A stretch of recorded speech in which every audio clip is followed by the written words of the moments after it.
Plodders, it is the 3rd of June. God, my brain is just so full of painkillers and just spacey at the moment. But putting the leg on for the first time today, and we're going to try and walk up and down. Not because I know my mother watches this.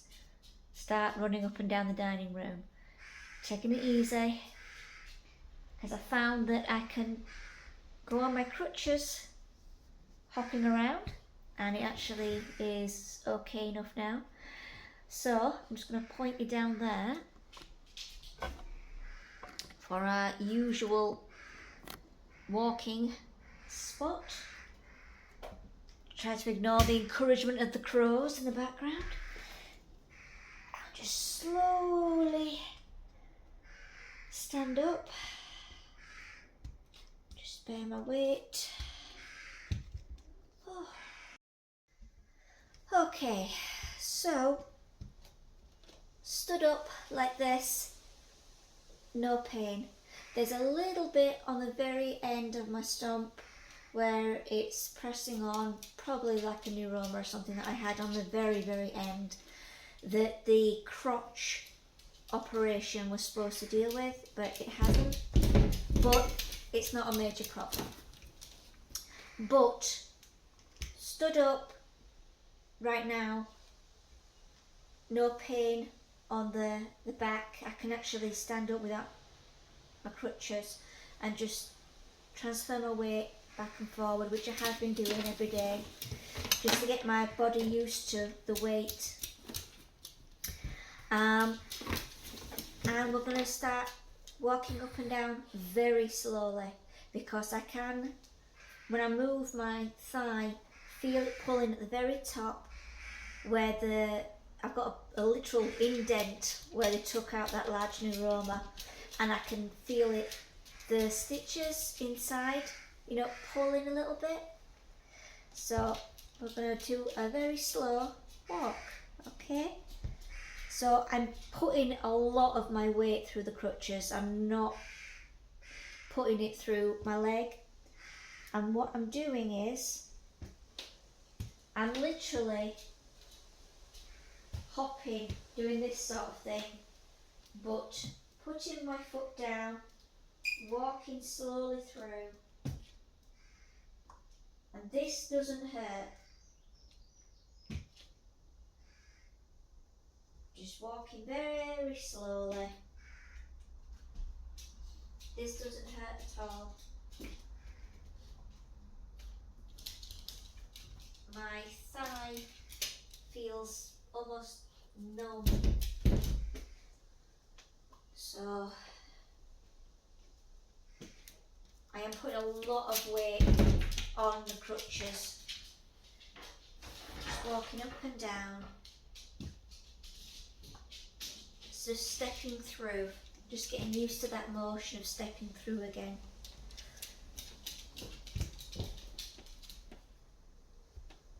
Yeah. So I'm not going to keep my leg on today. This is just my next step. So every day, just do this. So we'll get back to it. Morning Plodders, it is the 14th of June, and I think Mother Nature is going through her menopause because it is lovely and sunny, but it's so cold. So did a milestone today, managed to get to the park on my own. I got my 2 crutches, I put my leg on, very gently walked to my gate, locked the gate so I could let Jasper out with his lead on, then went to my garage, opened the garage, got the scooter out, got Jasper on the scooter, and then got my walking stick, folded it up, put it in my pocket, and then scooted to the gate, opened the gate, and then we're here. So where there's a will, there's a way. My leg still very sore underneath. It is like sitting on a cut at the moment, but small changes every day, getting a little bit better, a little bit better. Hi plodders, it is the 21st of June and gonna do a little more plodding. I've had to take some painkillers because I've got like a radiating burning pain, and that's simply because I'm using the muscle and all the nerves are firing off, and yeah, not nice, but I've got to keep it moving so that the nerves and the scar tissue doesn't attach to muscle. So I've just got to battle through, but not overdo it. That's why we're doing this. So, as you can see, I can walk a lot faster, a lot straighter, stepping through. I can even now, just short distances, walk still slowly, up and down with one stick, where I can feel it pulling if I try to speed up, so just slowly up and down. Hey plodders, so as well as this that happened in my life, I'm going to tell you a little story now about me. And basically, I've been a survivor from the moment I was born.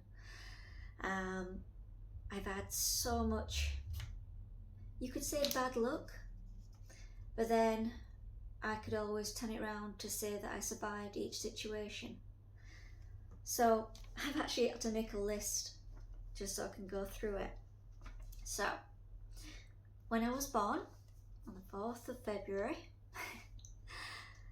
I was born breech, and they had to cut my mum to pull me out arse first, and in another time, another place, I could have died, and took my mother with her. And then I was found out to have this eye turning inwards, squint, so I had to have a pirate patch all the way through junior school.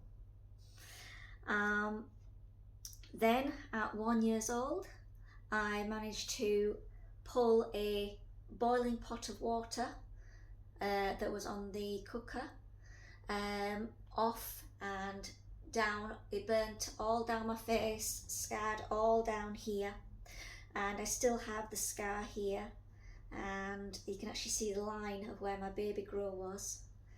Luckily, this is all healed up, and this is now 47 years old, so it's healing. Then 10 years old, I fell off a lock wall, landed on my feet, and because there was algae and moss on the bottom of it, luckily the canal was locked, door was closed, and I landed, slipped straight onto my bum, cracked my coccyx, you know, the bone at the bottom of your bum, and that's all I could think about. Really bad pain, and I tried to get up and I couldn't. I got shooting pain through both my feet, so I managed to crawl to the other side. My mum went into superhero mode, as mothers do when your children are in danger. She somehow managed to climb down the lock wall, scurry over to me, pick me up, and then climb back up the wall. And I couldn't stand up, couldn't put weight on my feet. So they took me to the doctors. The doctor misdiagnosed me with 2 pulled tendons and encouraged me to walk on them. I couldn't put any weight through, and I ended up on a skateboard scooting around.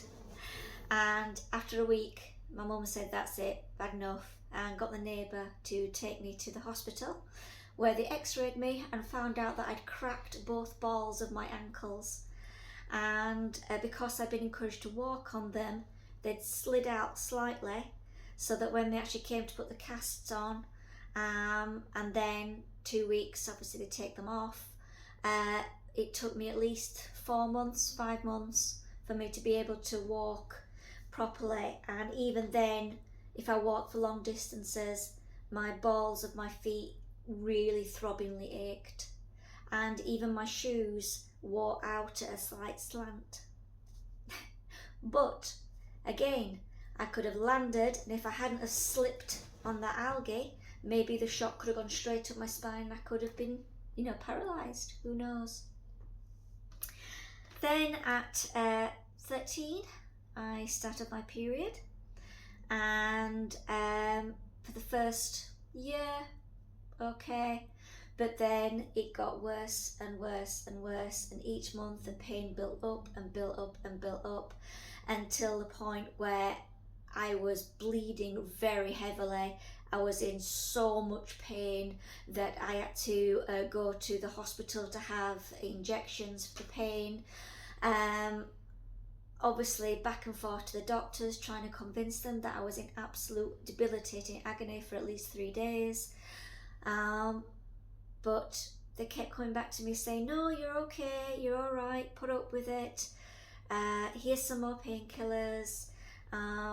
And then they said, right, okay, we'll try you on the pill, we'll try you on the Depo-Provera injections. And I was on that injection, which stopped everything, for about 10 years.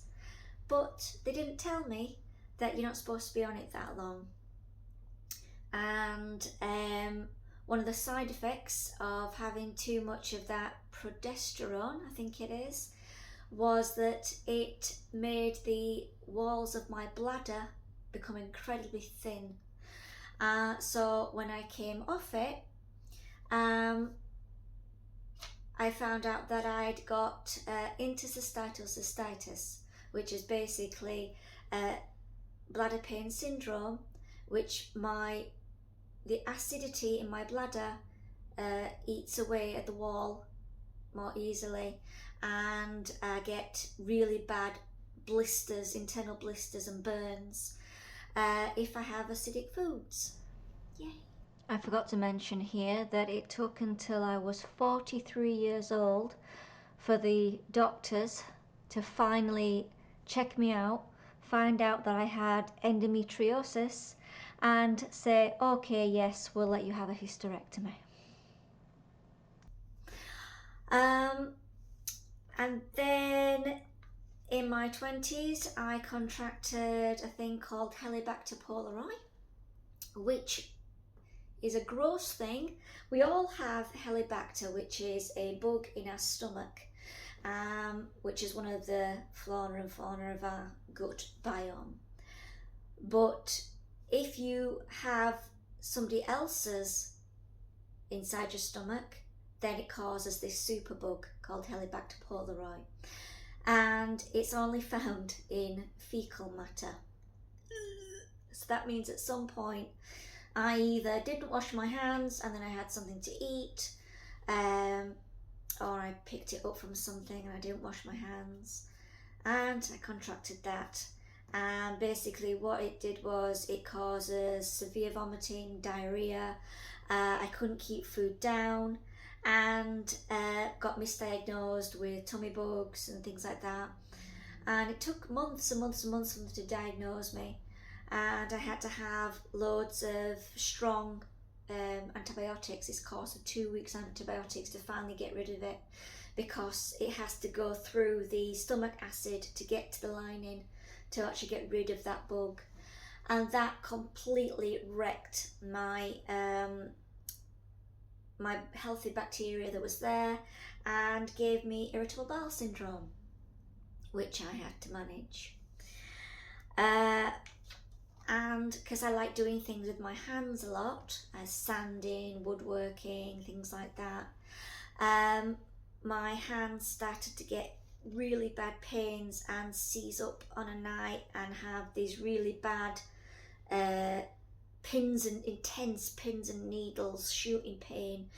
and I found that I had contracted carpal tunnel syndrome, really severe carpal tunnel syndrome. So I had to have the operation, got the scars, to have that. Now they had to inject, you're awake when this happens, and they inject it into your palm. Oh God, that was so painful. And I had to have these braces, and yeah, so that dealt with that. Then, while I was decorating one time, opened up a packet of curtains, and that cardboard insert you have in a packet of curtains, it flew out and hit my eye, and I managed to cut a very tiny triangular piece out of the cornea of my lens, and I had to wear a patch, and I still to this day have a tiny little chip out of my lens, and I can't rub my eyes or else it really intensely hurts. Then when I was 32, I got hit by a truck, lost my leg, and received crush injuries to my foot.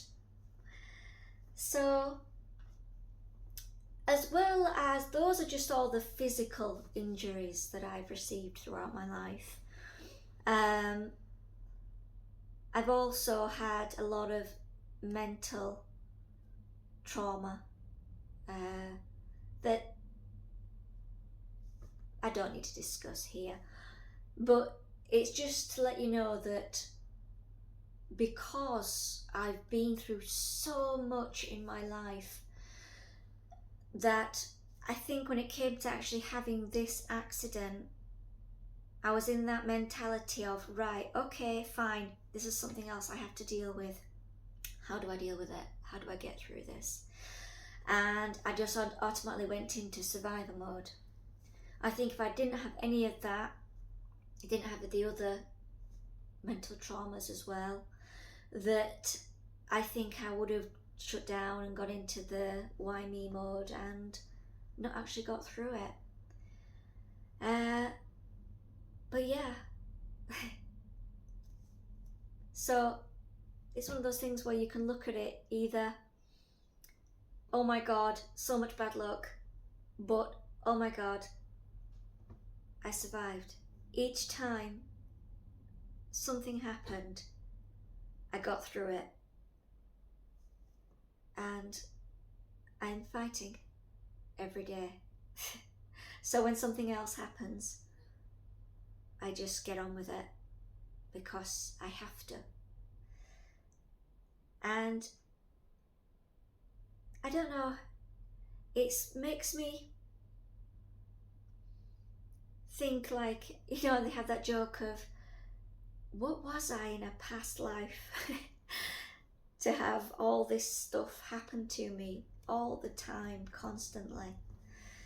And I don't know if it's because I'm here for an example to others, to show them I've been through this, I've been through this, I've been through this, so that they have somebody else that they can go, right, they've been through that, okay, I can talk to them, they'll understand. And then there's days where it's just so hard, so tiring to keep on fighting, to keep on being in survivor mode, because I can't get out of the mentality of waiting for the next thing to happen. And no matter how many psychiatrists I see and analysing it and things like that, from day one of my life, I've been surviving each incident. So it's hard not to be like that. So yeah, keep on plodding on. Hi plodders, it is the 30th of June. I'm very tired today. I had a very rough night last night. I was in a lot of pain. I decided to pull up some old linoleum fake tiles from my bathroom floor, and the bending over and pulling up have aggravated everything. So last night my thigh was aching and that familiar pain in my back came back. Hopefully I've just strained things and I'll be okay. But around the house I am down to now plodding with a stick. I am still in pain though, however.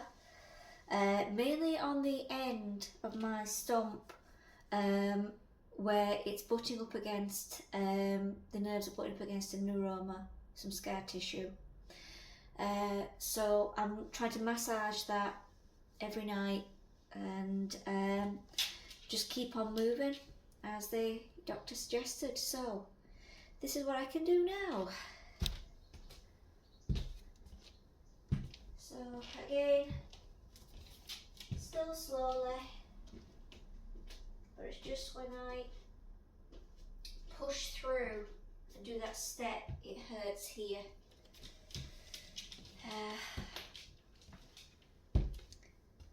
But I am able to walk up and down, and also there's a pain in the back here.